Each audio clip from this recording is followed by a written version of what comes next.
ही party का remote control भी उद्धव के हाथ से गया। अब बाला साहेब ठाकरे की विरासत संभालने का मौका भी खो दिया। बाला साहेब के कदमों में शिंदे। अब क्या करेंगे उद्धव ठाकरे? 30 जून का दिन एकनाथ शिंदे के लिए बेहद खास रहा, या यूं कहें कि एक सपने जैसा रहा। सपने के सच होने जैसा इसलिए नहीं कह सकते क्योंकि यकीनन शिंदे ने इतनी बड़ी बगावत करने के बाद भी सपना तो ये नहीं देखा होगा कि उन्हें सीएम की कुर्सी पर बैठा दिया जाएगा। लेकिन जब शिंदे महाराष्ट्र के मुख्यमंत्री की कुर्सी संभाल चुके हैं और कुर्सी संभालते ही उन्होंने जो सबसे पहला काम किया है वो है अपनी ट्विटर डीपी को बदला है। ट्विटर पर नई प्रोफाइल पिक्चर में एकनाथ शिंदे बाला साहेब के चरणों में नजर आ रहे हैं। तो क्या ये नई तस्वीर बाला साहेब के बेटे उद्धव ठाकरे के लिए कोई संदेश है? संदेश ऐसा कि अब एकनाथ शिंदे ही बाला साहेब ठाकरे की विरासत को आगे ले जाएंगे। संदेश ये भी कि मौका उद्धव ठाकरे को मिला और उन्होंने सुनहरे मौके को गंवाया है। तो क्या अब ये मान लें कि 30 जून 2022 को जो हुआ वो उद्धव के जीवन का सबसे काला दिन था? क्यों सत्ता गई वो तो गई, शिवसेना का नाम भी चला गया, शक्ति भी चली गई, और अब क्या पिता की विरासत से भी हाथ धो बैठेंगे उद्धव ठाकरे? जानकारों का ऐसा कहना है कि उद्धव ठाकरे का जो तात्कालिक काम होना चाहिए वो है पार्टी के अंदर के विद्रोह को चरम पर पहुंचने से रोकना और फिर शिंदे को बाला साहेब की विरासत के और करीब आने नहीं देना। क्योंकि अगर ऐसा होता है तो उद्धव ठाकरे ये मानकर चले कि वो खाली हाथ रह जाएंगे, सिर्फ ठाकरे परिवार के सदस्य बनकर रह जाएंगे, इसके अलावा और कुछ नहीं। क्योंकि संभावना ही कुछ ऐसी है कि ये जो महाराष्ट्र में नया गठन हुआ है वो ठाकरे के ही वफादारों पर शिकंजा कर सकता है। और इसके साथ ही अगर शिंदे शिवसेना के चुनाव चिन्ह पर दावा भी कर देते हैं तो फिर मातोश्री पर नया संकट आन पड़ सकता है। खबरें भी ऐसी हैं कि शिंदे जल्द ही सेना भवन पर भी अपना दावा पेश करेंगे।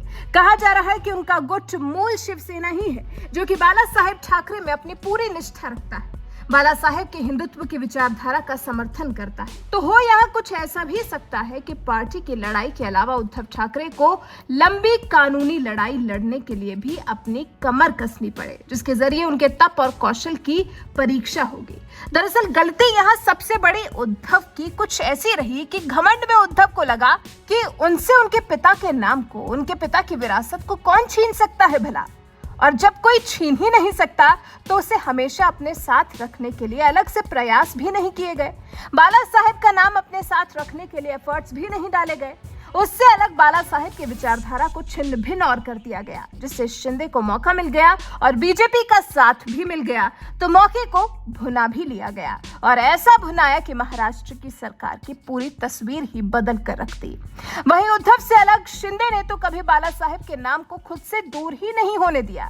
सूरत से गुवाहाटी के लिए जब शिंदे रवाना हो रहे थे तब उनसे पूछा गया था कि क्या उन्होंने शिवसेना छोड़ दी है, जिस पर शिंदे ने जवाब दिया था, मैंने शिवसेना नहीं छोड़ी है, मैं बाला साहेब के हिंदुत्व और उनकी विचारधारा के साथ आगे बढ़ रहा हूं।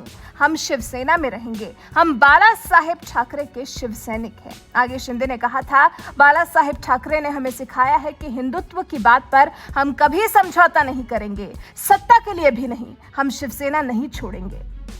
ऐसा कहीं एक वाक्य भी नहीं है जहां शिंदे ने बाला साहेब ठाकरे का नाम न लिया हो, बल्कि उनके मंत्र को ही याद किया, उनकी दी हुई सीख को ही शिंदे ने दोहराया है।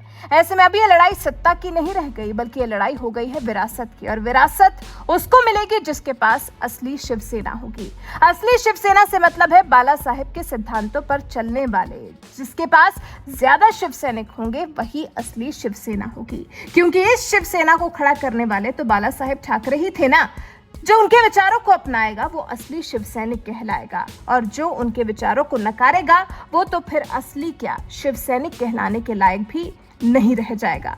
वैसे आपको क्या लगता है, बाला साहेब की विरासत को कौन जीत पाएगा, इस पर कौन कब्जा जमाएगा, बाला साहेब ठाकरे का आशीर्वाद आखिर किसको मिल पाएगा? इस बारे में आप क्या सोचते हैं? अपने विचार हमें कमेंट कर जरूर बताएं।